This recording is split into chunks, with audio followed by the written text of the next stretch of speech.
जय हिंद दोस्तों, स्वागत है आपका कर्तव्य डिफेंस एकेडमी थावे में। मैं x constable GD Rahul Kumar. आज हम लोग पढ़ेंगे कि भूकंप क्या है और भूकंप कैसे आता है। तो ज़्यादा समय ना लेते हुए हम लोग वीडियो को स्टार्ट करते हैं। आप सभी वीडियो में अंत तक बने रहिएगा। देखिए, हम सभी जानते हैं कि पृथ्वी की जो आंतरिक संरचना होती है उसमें बहुत सारी प्लेटें होती हैं। इन्हीं प्लेटों के उथल पुथल के कारण, आपसी टकराव के कारण एक एनर्जी उत्पन्न होती है। उसी एनर्जी के उत्पन्न होने से इसमें कई सारी तरंगे का इन बहुत सारी तरंगे इसमें से निकलती हैं। जैसे कि यहाँ पर दिखाया गया है, ये यहाँ से तरंगे क्या हो रही है, निकल रही है ना। और यही तरंगे जो होती हैं वो भूकंप का कारण बनती है। अब देखिए, इसमें समझने वाली बात क्या है कि जब ये प्लेटें आपस में टकराती हैं तो उसमें से बहुत सारी तरंगे निकलती हैं। तो जहाँ से ये तरंगे निकलती हैं, जैसे ये केंद्र है, ये वाला क्या है, केंद्र है आपका, ये केंद्र है, यहाँ से तरंगे उत्पन्न हो रही हैं। और जहाँ से तरंगे उत्पन्न होती है ना, उसी को क्या कहते हैं, भूकंप केंद्र कहा जाता है। तो आप अच्छे से समझ गए होंगे कि जो भूकंप केंद्र होता है वो क्या कहलाता है। जहाँ से भी तरंगे उत्पन्न होती हैं वो भूकंप केंद्र कहलाता है। उसके बाद ज़मीन के ऊपर, ये वाला जो एरिया है ज़मीन के ऊपर, जहाँ पर सबसे पहले भूकंप को महसूस किया जाता है। देखिए, भूकंप का केंद्र अलग है और जहाँ महसूस किया जाता है ज़मीन के ऊपर उसे एपिसेंटर कहते हैं या तो भूकंप अभिकेंद्र कहते हैं। तो आगे अब हम लोग देखते हैं कि ये जो तरंगे होती हैं, ये तरंगे 3 प्रकार की होती हैं। जो भूकंप केंद्र से तरंगे निकलती हैं वो 3 प्रकार की होती हैं। पहला होती है पी तरंगे, दूसरा है एस तरंगे और तीसरा है एल तरंगे। तो हम लोग पहले पी तरंगों के बारे में जान लेते हैं। देखिए, पी तरंगे जो होती हैं इसे प्राइमरी वेव भी कहा जाता है, प्राइमरी वेव भी कहा जाता है। ये भूकंपीय तरंगे सबसे तीव्र गति से चलती हैं और एपिसेंटर पर सबसे पहले पहुंचती हैं। देखिए, जो केंद्र है, भूकंप का जो केंद्र है, वहाँ से पी तरंगे निकलती है, इस जगह से पी तरंगे निकलती है और सबसे पहले कहाँ जाती है, एपिसेंटर पे जाती है। मतलब इसकी जो तीव्रता होती है सबसे ज़्यादा होती है। इसकी गति देखिए, इसकी गति जो है 8 किलोमीटर प्रति सेकंड होती है। ये तरंगे जो होती हैं वो सॉलिड और लिक्विड दोनों माध्यमों में गति कर सकती है। देखिए कि इसका मतलब ये हुआ कि ये जो पी तरंगे हैं वो तो पानी में भी गति करेगी और ठोस में भी ये क्या करेगी, गति करेगी। और अगला जो है वो है एस तरंगे। इसे सेकेंडरी वेव भी कहा जाता है।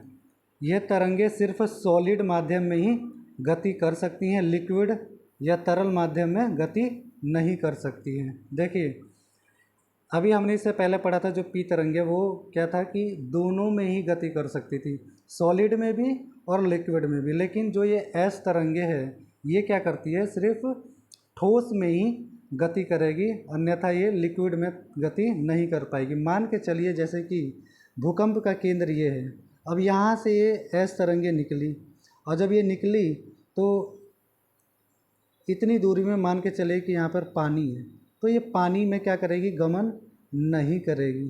पानी में क्या होगा, ये गमन नहीं करेगी।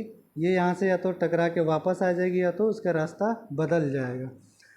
लेकिन अगर यही सॉलिड होता तो ये सीधा सीधा अपनी रेखा में गमन करके ऊपर तक ये चली जाती। उसके बाद इसकी जो गति होती है, ये गति कितनी होती है, 4 से 6 किलोमीटर प्रति सेकंड होती है। उसके बाद आती है एल तरंगे, जो कि तीसरी तरंगे है। इसे लॉन्ग पीरियड वेव भी कहा जाता है, सरफेस वेव भी कहा जाता है। देखिए, अभी तक हम लोगों ने देखा था कि एक पी तरंगे हैं, जो पी और एस तरंगे हैं, ये क्या करती हैं, एक सरल रेखा में गमन करती है। लेकिन जो ये एल तरंगे है ना, ये क्या करती है, जिग जैग करती है, मतलब जिग जैग तरीके से गमन करती है। ये जो गमन करती है इस तरीके से करती है, जिग जैग तरीके से करती है, इसलिए बहुत ज़्यादा खतरनाक भी साबित होती है। तो देखिए, दूसरा पॉइंट है इसमें, ये तरंगे एपी सेंटर पर सबसे आखिरी समय में पहुंचती है। ये सबसे कम गति वाली भूकंपीय तरंगे होती हैं। तो देखिए अभी जैसे कि 3 तरंगे हमने पढ़ा था, पी तरंगे, एस तरंगे और ये तीसरा हमने पढ़ लिया एल तरंगे। तो इसमें जो सबसे तेज़ गति करती है वो पी तरंगे करती है, उससे थोड़ा सा कम में एस तरंगे करती है, और जो सबसे धीरे गति करती है एल तरंगे करती हैं। और एल जो तरंगे होती हैं ये सबसे ज़्यादा क्या होती हैं, घातक साबित होती हैं, क्योंकि ये जिग जैग के फॉर्म में इस तरीके से गमन करती हैं। सभी तरंगों में सबसे विनाशकारी ये तरंगे होती हैं। देखिए जो एल तरंगे इसके बारे में लिखा है ना कि ये सबसे विनाशकारी तरंगे होती हैं। चलिए आगे देखते हैं। देखिए भूकंपीय तरंगों की जो तीव्रता होती है ना, वो जिस यंत्र से नापा जाता है उसे सिस्मोग्राफ कहा जाता है। क्या कहा जाता है? सिस्मोग्राफ कहा जाता है। तरंगों की इंटेंसिटी, तीव्रता यानी तीव्रता को कई स्केलों पर नापा जाता है। जैसे कि अब देखिए भूकंपीय तरंगों को नापने के लिए क्या क्या होता है। एक तो रिएक्टर स्केल है, दूसरा क्या है, रोसीफेरल स्केल हो गया। ये 2 स्केल आप लोग याद रखिए, जिसमें सबसे ज़्यादा इम्पोर्टेंट हम लोग जो अक्सर जानते हैं वो रिएक्टर स्केल पे ही भूकंप को नापा जाता है। चलिए आगे चलते हैं। अब देखिए इस मैप में आप लोग देख रहे होंगे कि ये जो ये वाला रीजन है, ये वाला जो रीजन है, ये वाला रीजन, ये प्रशांत महासागरीय पेटी कहलाती है, सरकम पैसिफिक बेल्ट कहलाता है, जिसमें 63% भूकंप आने की संभावना सबसे ज़्यादा रहती है। 63% भूकंप जो होते हैं इसी क्षेत्र में आते हैं। उसके बाद आप दूसरा देखिएगा, ये जो येलो कलर में है, यूरोप और एशिया वाला पार्ट जो है, ये मध्य महाद्वीपीय पेटी कहलाती है, मिड कॉन्टिनेंटल बेल्ट कहलाता है, जहाँ पर 21% भूकंप आता है। उसके बाद लास्ट में है जो ये वाला एरिया है, दक्षिण अमेरिका के थोड़ा सा बगल में, ये एरिया जो है यहाँ पर सबसे कम भूकंप आते हैं। चलिए अब हम लोग आगे बढ़ते हैं।